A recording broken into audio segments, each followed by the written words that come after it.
আসসালামু আলাইকুম। সবাইকে স্বাগতম জানাচ্ছি লার্নিশনে। আমি আছি মশিউর নিশান। আজকে আলোচনা করব 'stopping by woods on a snowy evening' এই কবিতাটা। লিখেছেন রবার্ট ফ্রস্ট। সো এই কবিতাটা আপনারা অনেকেই বিভিন্নভাবে এর আলোচনা শুনেছেন অলরেডি। বাট আমি আজকে আরেকটু সহজভাবে করার চেষ্টা করব যাতে করে আপনাদের জন্য এটা আরো বেশি বোধগম্য হয়। আ চলুন আর কথা না বাড়িয়ে আমরা সরাসরি চলে যাই আমাদের মূল কবিতাতে। এখানে আমরা যদি দেখি তাহলে আমরা দেখতে পাবো রবার্ট ফ্রস্ট এখানে তিনি বেশ গভীরভাবে কিছু কথা তুলে ধরার চেষ্টা করেছেন। আর আমরা এই কবিতাকে একটু রূপক অর্থে বলতে পারি। রূপক ভাবে তিনি তুলে ধরেছেন। যেটার বাহ্যিক একটা অর্থ আছে এবং যেটার ভেতরে আরো একটি অর্থ আমরা পাবো। সো আমি যখন এটা আপনাদের দেখিয়ে দিব লাইন বাই লাইন তখন আমি ওটা বলে দেব ইনশাআল্লাহ। চলুন আমরা আর সময় নষ্ট না করি। ১ম যে লাইনটা রয়েছে এখানে দেখেন, "Whose woods these are I think I know. His house is in the village though." তো কবির এইখানকার ঘটনাটা একটু বলে নিই। কবি হয়তো কোনো একটা জায়গায় যাচ্ছিলেন। যাওয়ার সময় পথিমধ্যে তিনি একটা স্থানে দাঁড়িয়েছেন এবং সেই স্থানের বর্ণনাটা আমরা এই ১ম ৪ লাইনের ভেতরে পাচ্ছি। তো সেখানেই বলেছেন তিনি একটা উডস, একটা বনের মধ্যে দাঁড়িয়েছেন। বন বলতে এখানে আসলে আ আমরা যে বন-জঙ্গল বলে থাকি সেইটা। তবে এইখানকার বনগুলো বড়, বড় গাছ থাকবে শুধু, ঝোপঝাড় খুব কম থাকবে। আর যেখানে দাঁড়িয়েছেন সেই বনটা হচ্ছে অনেকটাই কি তুষার আবৃত। মানে তুষারপাত পড়ে, পড়ে সেই জায়গাটা তুষারাবৃত হয়ে আছে। Okay? So whose woods these are I think I know. তো তিনি বলতেছেন যে এই স্থানটা বা এই বনটা কার আমি এটা মনে হয় জানি। His house is in the village though. যেই লোকটা এই বনের মালিক তিনি হয়তোবা গ্রামে বসবাস করেন, এখানে থাকেন না। He will not see me stopping here, এবং যার ফলে তিনি এখানে থাকেন না বিধায় তিনি আমাকে এখানে দাঁড়াতে দেখতে পাচ্ছেন না বা দেখতে পাবেন না। আমি যেখানে দাঁড়িয়েছি আমাকে দেখতে পাবেন না উনি। To watch his woods fill up with snow, এবং তিনি এইটাও দেখতে পাবেন না যে তার এই বনটা পুরোটা একদম ঢেকে গেছে কিসে? স্নো, তুষারে বা তুষারপাতে একদম কি মানে ঢেকে গেছে। সো এই বিষয়টা ওই মালিক তিনি দেখতে পাবেন না। তিনি তার এই বনের অবস্থানটাও বুঝতে পারবেন না, কি অবস্থায় আছে। প্লাস এখানে যে একজন আগন্তুক এসে দাঁড়িয়েছে এটাও তিনি বুঝতে পারবেন না। তো যাই হোক, এই সোজা একটা কথা বলল, এটা হলো স্থান সম্পর্কিত একটা সুন্দর ব্যাখ্যা, সুন্দরভাবে উপস্থাপন করেছেন কবি এখানে। এরপরের যদি লাইনগুলোতে আসি, "My little horse must think it queer to stop without a farmhouse near. Between the woods and frozen lake, the darkest evening of the year." So এইখানে দেখেন ৪ টা লাইন আমরা দেখতে পাচ্ছি। মাই লিটল হর্স বলতে এখানে বোঝাচ্ছে ছোটখাটো সাইজের যেই ঘোড়াগুলো থাকে, মানে যিনি যাচ্ছেন এখানে আসলে যেই ন্যারেটর বা যিনি কথাটা বলছেন উনি আসলে কবি নিজেই, মানে রবার্ট ফ্রস্ট তিনি নিজেই। তো তিনি কল্পনা করছেন যে তার যে ছোট ঘোড়াতে চড়ে তিনি সেখানে গিয়েছেন সেটা কুয়ার বলতে একটু অবাক হওয়া বা অদ্ভুত লাগছে চারপাশটা এরকম। তো এই লিটল হর্স ওই ছোট ঘোড়াটার হয়তোবা চারপাশটা একটু অদ্ভুত, অদ্ভুত লাগছে। একটু হয়তোবা সে অবাক হচ্ছে এটা দেখে। To stop without A farm house near, এবং এখানে কোনো ফার্ম হাউস নেই। মানে বিদেশে যেটা হয় ঘোড়ায় চড়ে যারা চলাচল করে তারা কোনো একটা ফার্ম হাউসে, অথবা আমরা যেটাকে মানে ঘোড়ার আস্তাবল বলতে পারি, এরকম টাইপের এক কথায়। তবে ধরেন একটা বাড়ি থাকবে, সেই জায়গায় অবশ্যই ঘোড়া রাখার একটা জায়গা থাকবে। এরকম একটা সিচুয়েশন আছে, এরকম একটা পরিবেশ আছে। এরকম কোনো একটা প্লেসেই কিন্তু যারা ঘোড়া চালিয়ে যায় দূরবর্তী কোনো অঞ্চলে, তারা কিন্তু সেখানে রেস্ট করার জন্য থামে। তো এই জায়গাটাতে এই বনের মধ্যে, তা আবার তুষারাবৃত এই বনের ভেতরে থেমেছে। এইটা দেখে ওই ঘোড়াটা একটু অবাক হয়েছে যে এখানে কেন থামলো? তো এইখানে আমরা দেখি, একটু যদি দেখি যে between the Woods and frozen lake the darkest evening of the year. তো তারা যেখানে দাঁড়িয়েছে সেটা কি দেখেন, বিটুইন দুইটা কোনো বিষয়ের মধ্যে তুলনা করতে বোঝানো হয়, বাট এখানে মানে দুইটার মাঝামাঝি একটা অবস্থানে আছে সেটা বোঝাইতে এখানে বিটুইনটা ব্যবহার করেছে। সেটা হলো কি দ্য উডস, এই যে বনটা রয়েছে সেটা, অ্যান্ড দ্য ফ্রোজেন লেক, মানে এক পাশে ফ্রোজেন লেক এবং এক পাশে বন রয়েছে। এর মাঝামাঝি একটা অবস্থানে তারা দাঁড়িয়েছে। কে দাঁড়িয়েছে? এই যে এখানে আমরা বলেছি যে যিনি এই ন্যারেটর যিনি ওখানে গিয়েছেন, এবং তিনি আসলেই রবার্ট ফ্রস্ট, তিনি নিজেকেই কল্পনা করছেন সেই জায়গাতে। ঠিক আছে? এবং তার পরের লাইনে কি বলছে দেখেন, "the darkest evening of the year", এবং তারা যেই সময়টাতে ওখানে দাঁড়িয়েছেন সেটা দেখে মনে হচ্ছে যে সবথেকে অন্ধকারাচ্ছন্ন যে সন্ধ্যা এই বছরের, সেই একটা সন্ধ্যা হয়তোবা ওই দিনই নেমেছে ওইখানে।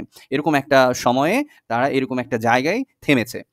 তারপরের লাইনগুলোতে একটু দেখি, দেন আমি আরেকটা সুন্দর কথা বলব। "He gives his harness bells a shake to ask if there is some mistake." এখন হি বলতে এখানে যে ঘোড়াটা আছে না সেইটা। এই এখানে যে ন্যারেটর বা কবির কথা বলছি আমরা। সো কবির সেই ঘোড়াটা, সে তার যে বেলটা রয়েছে, গলায় ঝোলানো যে বেলটা থাকে, ঘোড়াতে লাগানো থাকে, সেটা একটু ঝাঁকানি দিল। To ask if there is some mistake, এবং এটা কেন ঝাঁকানি দিল? তিনি ওই ঘোড়াটা এই তার গলার বেলটা ঝাঁকানি দিল এইটা জিজ্ঞাসা করার জন্য তার যে মালিক তাকে, যে আমরা কি এখানে কোনো মানে ভুল করেছি কিনা, বা তার ঘোড়াটারই কোনো ভুল আছে কিনা এখানে হঠাৎ করে দাঁড়িয়ে গেছে। মানে সে তো অবাক হয়ে গেছে এই জায়গাতে এসে। আমরা উপরের লাইনগুলোতে পেয়েছি।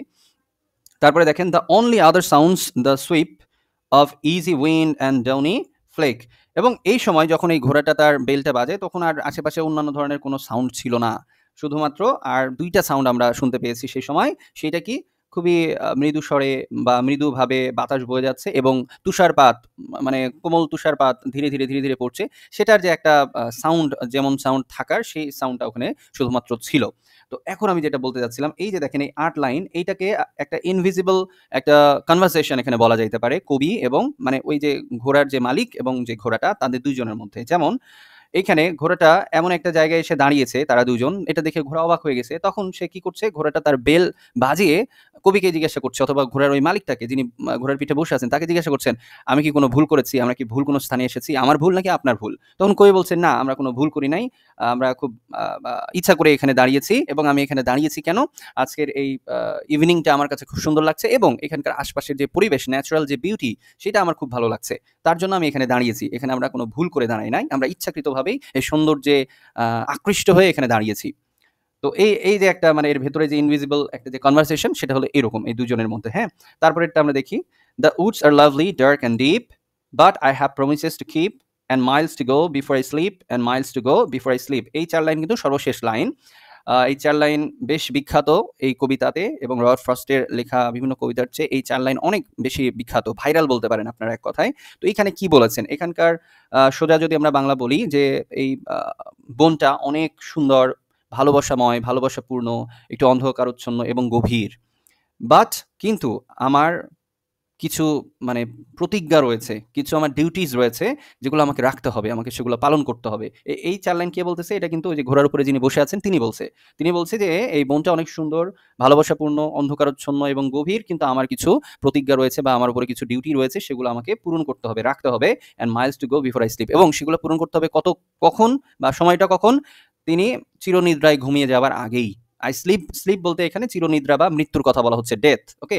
তো তিনি চিরনিদ্রায় ঘুমিয়ে যাবার আগেই সেগুলো পূরণ করতে হবে এবং যার ফলশ্রুতিতে সেগুলো পূরণ করার জন্য তাকে অনেক দূর যেতে হবে এখনো। তার সামনের দিকে এখনো আরো অনেক দূর যাওয়া বাকি আছে। তার অনেক পথ পাড়ি দিতে বাকি আছে।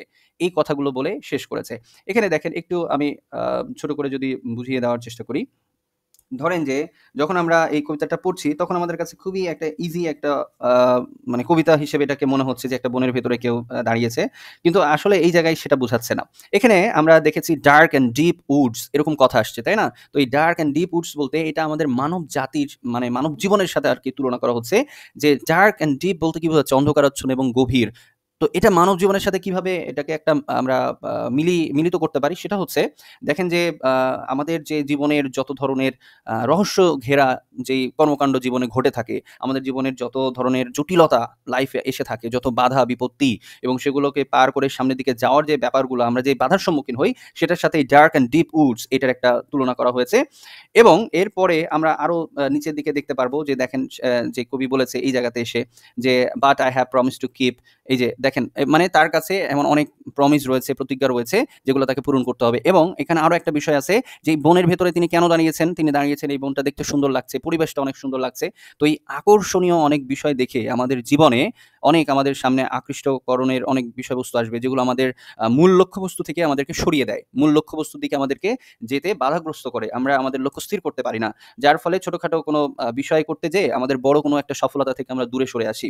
যেমন আপনি ভালোভাবে পড়াশোনা করছেন না। ভালোভাবে না পড়াশোনা করলে আপনি চাকরি-বাকরি করতে পারবেন না। আপনি একটু করে পড়ছেন যে থাক এখন একটু করে পড়ি সামনে দেখা যাবে সেটা। তো একটা সময় আপনি যখন দেখতে যাবেন তখন যেয়ে দেখবেন যে আপনার আর কোনো কিছুই করতে পারছেন না। আপনি পিছিয়ে থাকছেন। আপনার বন্ধু-বান্ধব তারা আগে চলে গেছে এবং তারা সফলতা পেয়েছে, চাকরি পেয়েছে বা বিভিন্নভাবে জীবনে সফল হয়েছে। এই কথাটাই আপনার জীবনটা বাধা বিপত্তিতে একদম পর্যবসিত হয়ে থাকলো, ঢুকে থাকলো, একদম ওটা আক্রান্ত হয়ে থাকলো বাট ওরা কিন্তু সামনের দিকে গেল। কেন? ওরা ক্ষণিকের জন্য যেই সুখ শান্তি সেটাকে ইগনোর করতে পেরেছে।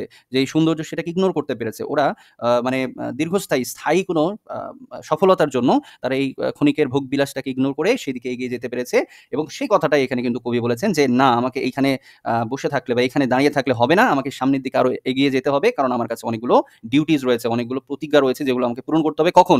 মৃত্যু হবার পূর্বেই, মৃত্যু হবার পূর্বেই।" সো আশা করি কবিতাটা আপনারা বুঝতে পেরেছেন। আপনাদের সবার জন্য শুভকামনা থাকলো। কোনো প্রশ্ন থাকলে অবশ্যই করবেন। ইনশাআল্লাহ উত্তর দেওয়ার চেষ্টা করব। সবাই ভালো থাকবেন। সবার সুস্থতা কামনা করছি। আল্লাহ হাফিজ।